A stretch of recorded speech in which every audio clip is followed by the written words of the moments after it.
welcome back to my channel. For those of you that don't know me, hi, my name is Melanie. Thanks for clicking on the video. I really appreciate it. If this is the kind of content you enjoy, please subscribe to my channel, give it a like, turn on the bell notifications, all the good stuff so that I can continue. Well, honestly, I'll probably continue anyways because I enjoy making these videos.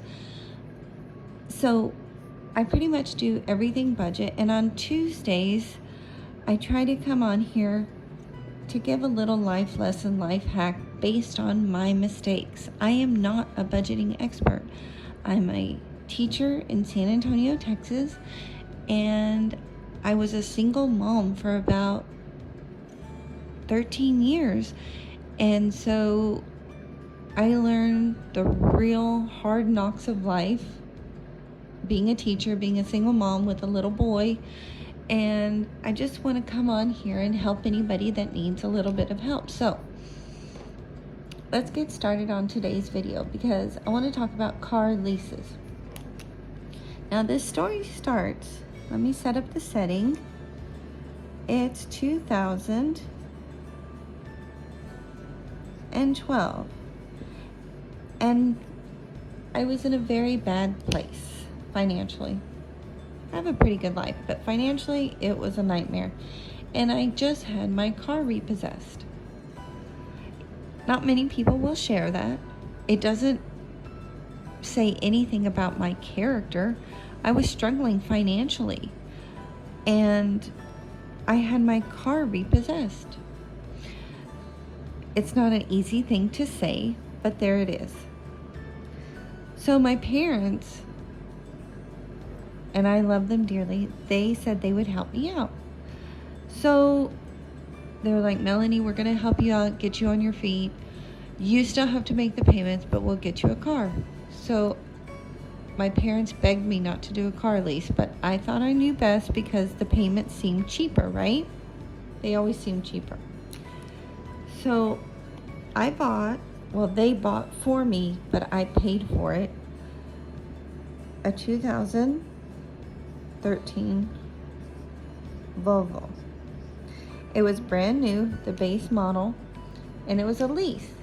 I wanted something really safe, and it only came out to $300 a month.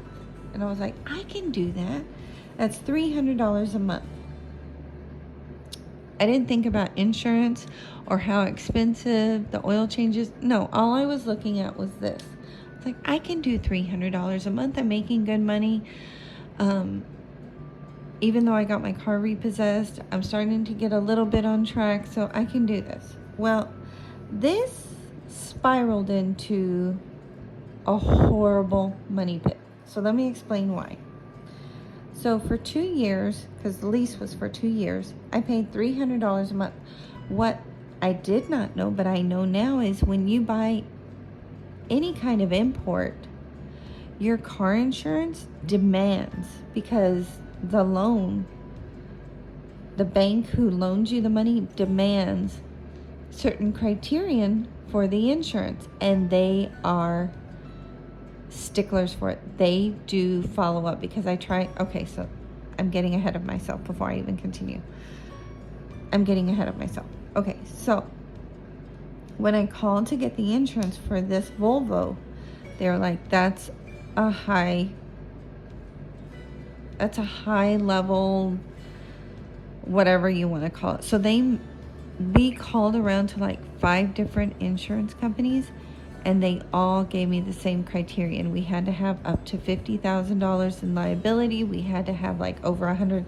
We had to have the maximums for all of the insurance. It was ridiculous, and it didn't matter how I finagled it. The bank would call me like 2 days later and say, nope, that's not right. You need to add this, this, and this on your insurance. So what turned out to be a $300 car payment, now, because I decided I needed a safe car, like a Volvo, which was really stupid. I mean, even though they're good cars, I have nothing to complain about. They're actually really solid cars. But I was a bit ignorant to the fact that the insurance company, and maybe they do this for all leases and for all cars in general. This was just my experience. So now I'm paying $300 a month. On top of that, I was paying $315 in insurance because your girl had 3 accidents within 5 years or something like that. So my insurance was high. So now I went from $300 a month plus a little bit for insurance to $615 a month. Y'all, this lasted for 2 years, okay? So if I take $615 and multiply that by 24 months, because that's how much is in 2 years, I paid $14,760. And I don't even own it. It was a lease. So then I got the bright idea. At the end of the lease, I told my mom, because remember, this was under my mom's name.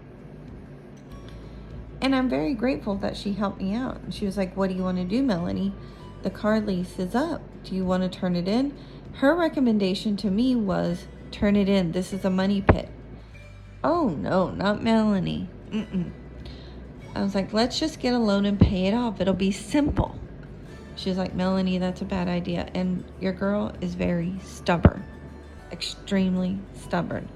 And I was like, no, I just want to finish paying off this car so I don't have a car payment. She was like, you're not going to get it done this way. And I was like, no, I'm going to get it done this way. She was like, okay, we'll see. I should have listened to her. I didn't. So then, instead of turning in the car at the end of the 2-year lease period,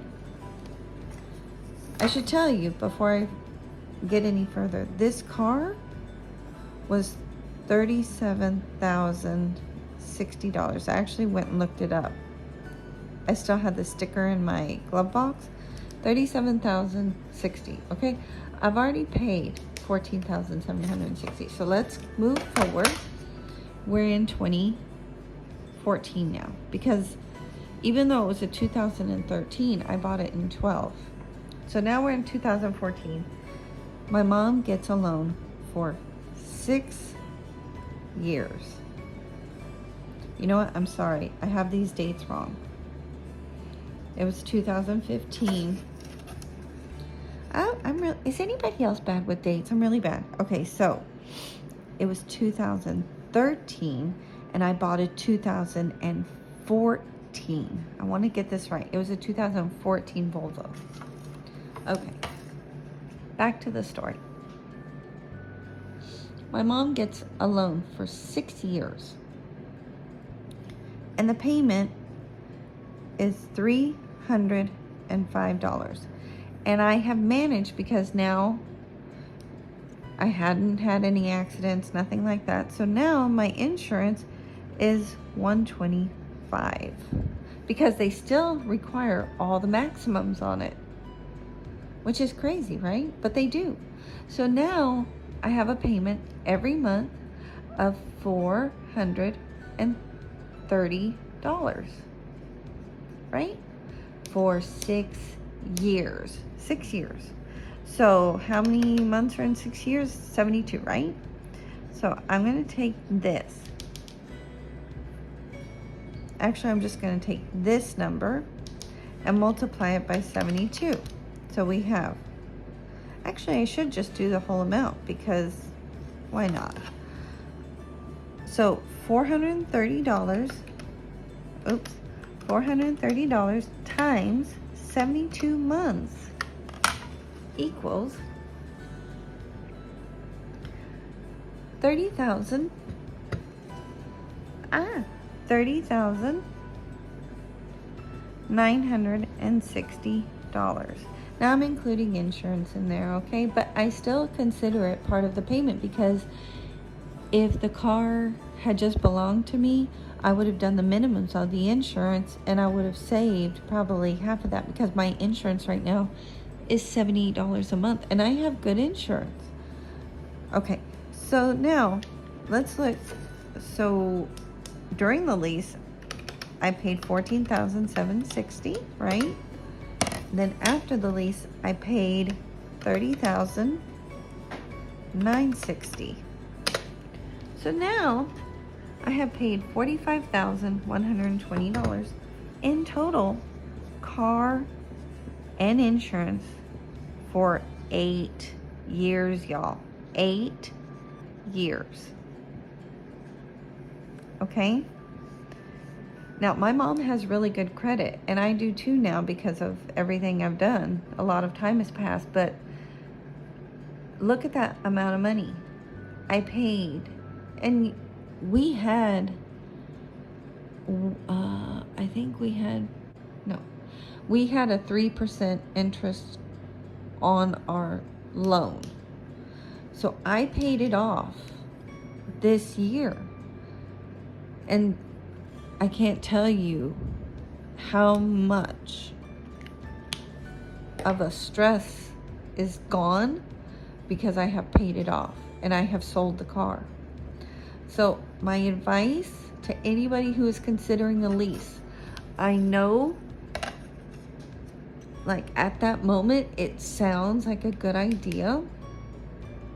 It really does, and they're really good at making it sound like a good deal, like it's only $300 a month. It's only $199 a month. Well, yeah, but you're not including the insurance that they're going to make you put the maximums on for everything, because it's a lease, and the bank, it's their investment, and they want to make sure their investment is protected. So they make the consumer, me, you, put the maximums on everything. And if you don't have a great driving record, you're going to look at a $300 to $400 insurance payment alone. The insurance payment was higher than the car payment. That makes no sense. But when you're stuck in a situation, you do what you need to do. But in the end, it really doesn't make sense, because look how much money I spent on this car, and I had a car payment for 8 years. I was just telling my husband yesterday, I haven't had a car payment like in the last 8 years, I've never not had a car payment. It feels so good to not have a car payment. That's why I do these savings challenges, because I've told my husband it's a temporary situation what I'm doing with my car right now, because I sold my car. My son is going off to college, so I'm going to use his car for the year because he's not taking his car up there. So I'm giving myself 1 year to save up, and however much money I save, that's what I'm going to spend on my new car, because I don't ever want to be trapped in a car payment again. If I do get trapped in a car payment, I want it to be very short with low interest, but my goal is to not have a car payment. So that's my little tip for you today.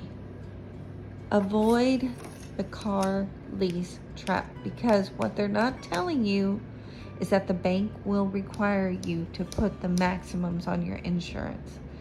And if you think you can outsmart the bank, be my guest and try, because I tried 4 different times, and the 4th time they actually came to the house, knocked on the door, and said, we are taking back the car if you don't get the right insurance, because I kept changing it because it was too high.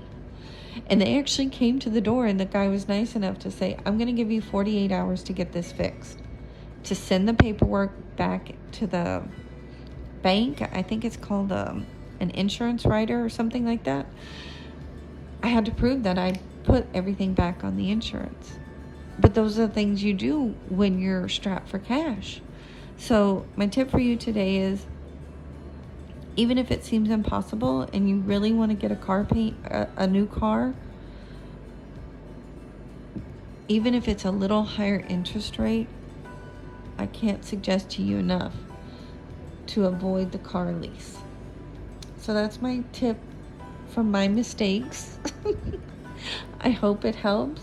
Any of you who are considering a new car and you're thinking, oh, a car lease, this is a good idea. I don't know your situation. I'm not going to tell you what to do, but for me, it was a horrible money pit situation, and I was trapped in it for 8 years. because I chose to buy my lease afterwards, which was even dumber than the lease. Because when I sold the car, what I actually got for it was, I would say, almost $5,000. That's nothing. Okay? So that's my tip for you today. Hope you have a great week. Make good choices, and I'll see you this weekend.